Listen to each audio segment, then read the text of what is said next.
Do you want to unlock top banking jobs with proven strategies for a successful CV? Well, that's exactly what I'm going to explain to you in this video. I've worked at HSBC, Goldman Sachs and Morgan Stanley, and I did this without any industry insider connection, but instead with a strong work ethic and strategic improvements to my CV and resume. Your CV is a one-page sales letter demonstrating your skills and selling your skills to the industry. You need to ensure that this one page puts you on the right trajectory for your future life and determining your success.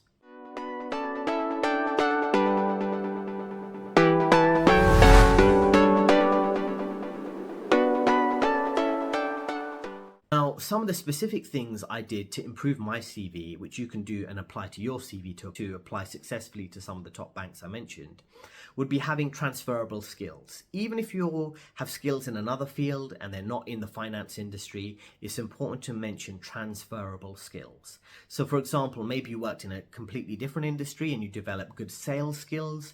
That's important to finance. So good sales skills in, let's just say, telecommunications and making phone sales to various people in the marketplace. That's an important skill you'd need in finance when you're selling trade ideas, for example. Being able to interact with clients quite effectively and manage relationships, those are skills you can develop in other industries and transfer them to finance.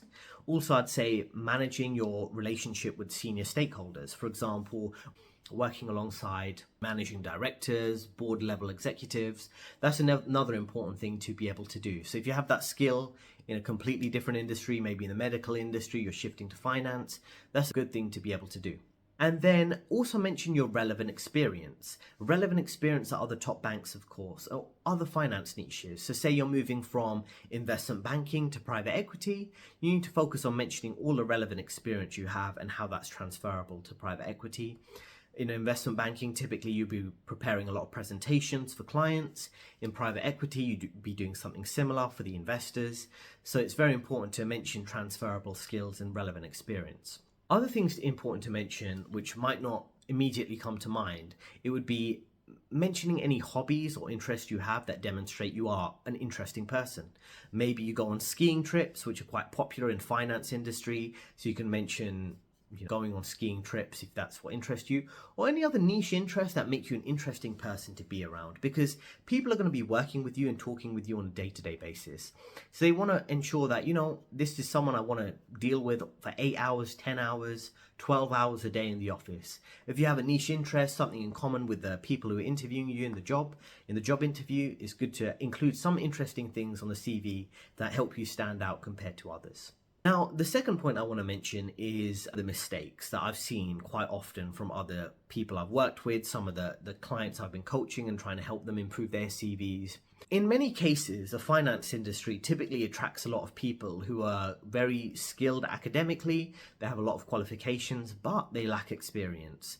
So if you're focused your CV on just mentioning all the qualifications you have, this degree, that master's, these finance certificates and qualifications, you need to ensure that you focus on the actual real world experience you have. And if you're listening to this and if you're early on in your career, maybe you're at university, try to get some summer internships. I would say that's more important than getting top grades. Get good grades, but don't focus so much on top grades as much as getting some relevant experience, whether it's a summer internship, a spring week at a top investment bank, any experience you can get in the finance industry, even if it's not at a top bank, maybe it's a smaller finance firm, that's still worthwhile doing, and I'd highly recommend that. Other things I'd want to mention would be being able to share your CV on a regular basis to recruiters. Don't just share your CV once to a recruiter, and if you hear nothing back, never follow up with them again. I would say, depending on where you are on your job search, make a list of relevant recruiters and reach out to them on a once-a-week basis if you're actively looking for a job. But even if you already have a job or a job offer lined up, reach out to them at least once a month, once a quarter, depending on your availability of time, and just let them know, this is what I'm thinking, this is where my current career is, this is the options I'm looking at, and let them know I'm looking actively or I'm just looking for anything that could be a good fit. These type of things are quite important to do, and I'd highly recommend you do actively share your CV rather than just share it once and then think if you get no response, that's a bad sign and you shouldn't keep looking. Always be actively looking for a job. Now, there are other people who make a mistake where they don't know their CV too well. They might have written a good CV, but they don't know how to communicate that CV well in interviews. Sometimes they're caught by surprise when it comes to interviewers asking them in-depth questions. For example, if you have your CV and you're writing an important project on your CV that you worked on, maybe you worked on a cryptocurrency project at Goldman Sachs, for example, and then you have an interview and they ask you, oh, so what did you do on that project? And you just don't have an answer. You just say, oh, I just was a project lead and I helped organize something. If you don't know what you're saying in the job interview, that's going to stand out, and it's going to make it seem like many other things on your CV might not be accurate, might be half-truths.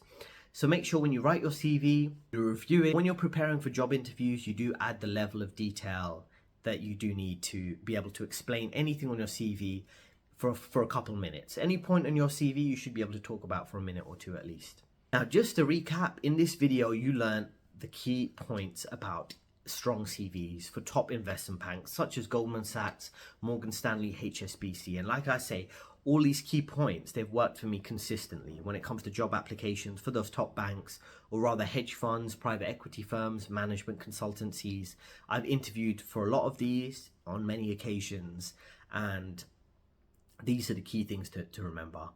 Number one, any transferable skills you have, even in other industries, how you can apply it to finance. Number two, relevant experience at other banks, other financial firms. Number three, be an interesting person on your CV, at least 1 or 2 lines of your hobbies that will stand out at the bottom of your CV. And then also think about the qualifications you're mentioning and the proportion on your CV. Are you focusing exclusively on qualifications versus experience? Where, as I explained, the focus should be on your experience rather than your qualifications. Now, also how often you share your CV on a regular basis with a broad range of recruiters. And then think about in what level of detail do you know your CV, because you need to be able to explain every point on your CV for 1 to 2 minutes when it comes to job interviews. So make sure you read your CV thoroughly before any upcoming job interviews. So there we go. And I hope you found that helpful. If you want additional career tips, look for the free ebook in the description, and you can read through some other tips that work for me throughout my 10 years in investment banking. And check out the 2 videos that you see on your screen to help you improve your LinkedIn profile. Thanks for listening, and I'll see you in the next video.